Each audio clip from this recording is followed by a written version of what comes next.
പ്രിയപ്പെട്ടവരെ, ഈശോ കുരിശിൽ കിടന്നുകൊണ്ട് ദൈവത്തെ വിളിക്കുകയാണ്, ഏലി ഏലി എന്ന്. അപ്പോൾ താഴെ നിന്ന നിയമജ്ഞരും ഫരിസയരും പടയാളികളൊക്കെ വിചാരിക്കുന്നത് ഈശോ ഏലിയായെ വിളിക്കുന്നു എന്നാണ്.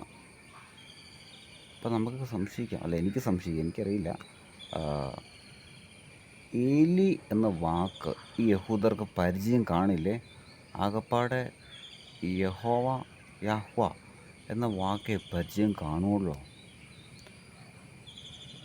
ഏലി എന്ന വാക്കിനർത്ഥം സ്നേഹനിധിയും കരുണാമയനും ക്ഷമാശീലനും. നെഹെമ്യാ പ്രവാചകൻ ദൈവത്തെ എങ്ങനെയാണ് വർണ്ണിക്കുന്നത്? അതാണ് ഏലി. എന്നാൽ യഹോവ എന്ന് പറഞ്ഞാൽ സൃഷ്ടാവും വിധികർത്താവും. വചനം വഴി സൃഷ്ടിക്കപ്പെട്ടു. നമ്മളെ അന്ത്യവിധി നാളിൽ വിധിക്കാൻ വരുന്നതും വചനം തന്നെയായ ക്രിസ്തുവാണ്. അപ്പോൾ കുരിശിൽ കിടക്കുന്നവനാരാ? അവൻ യഹോവയാണ്.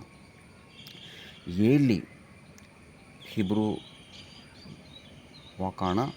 ഇതിൻ്റെ സംഖ്യ വരുന്നത് 386 യേശുവയുടെ ഹിബ്രു പദം എഴുതിയിട്ട് അതിൻ്റെ നമ്പർ നോക്കുകയാണെങ്കിൽ 26 വരിക. അപ്പോൾ 386 നിന്നും 26 പുറത്തേക്ക് വരികയാണ്, ഈ ലോകത്തിലേക്ക് വരികയാണ്. അപ്പോൾ 386 എത്രയായി മാറി? 360 മാറി. അതായത് പിതാവ് പൂർണ്ണനായി. എന്തിനു വേണ്ടിയിട്ട്? 26. ക്രിസ്തു വന്നല്ലോ. ക്രിസ്തു നമുക്ക് റൂഹായെ തന്നു, നമ്മുടെ ആത്മാവിലേക്ക് വർഷിക്കാനായിട്ട്. റൂഹായുടെ സംഖ്യ എത്രയാണ്? 214. ഇതാണ് സംഖ്യ. 214 എന്ന് പറഞ്ഞാൽ 2 + 1 + 4. ഉത്തരം എത്രയാണ്? 7. പിതാവായ ദൈവം ആംഗിൾ, വൃത്താകൃതിയുടെ ആംഗിൾ.